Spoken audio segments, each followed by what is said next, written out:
Hello, my name's Arthur Stickney. Welcome to my channel. Today I'm going to be talking about Les Samouraï. It's a French film from 1967. It's directed by Jean-Pierre Melville, and it's also off of my essential movie list. Last year I created this ultimate list of 405 movies that are considered essential by combining a bunch of lists across the internet. So anyway, this movie is fantastic. It's a subtle and intimate story about a murderer. It's about the police pursuit of a murderer in Paris, who is coincidentally our main character as well, Jeff Costello. First off, this movie is very patient with its pacing. It doesn't rush through information or scenes, but the story is riveting enough that you stay with it. In particular, there was one chase scene like I'd never seen before, involving the train and a ton of police. It wasn't your average one where a man runs and another man runs after him.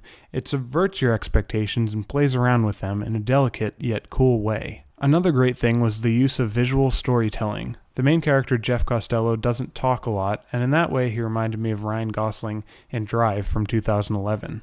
When we're alone with him, he says so much with his eyes and expression. This is because of the excellent performance from Alain Delon. His performance is amazing and not one that can be pulled off easily. The angles, body language, and actions of the other characters also communicate a ton, with no actual dialogue. Also, the use of violence is very sparse but effective. Violence isn't common or gratuitous in it by any means, so when it does happen, it seems like actual danger for the characters, and not just like meaningless punches. I also found that the general feeling of the movie is so calm that when something crazy does happen, it's super intense. It also seems like such an intimate movie as well. It's clear from the beginning that Jeff is a sensitive character and he only killed for the money, and after that there are many close-ups of his face, making it an interesting character study. One particular shot that stuck out to me was the shot of him in the cab. There isn't really yelling from him at all. His emotions are contained, but barely so.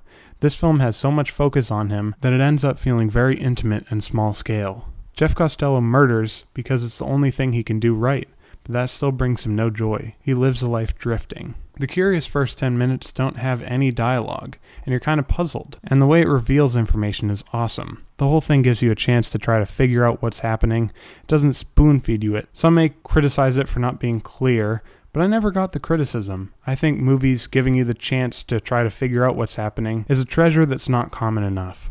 Last cool thing was the main theme, which I absolutely love.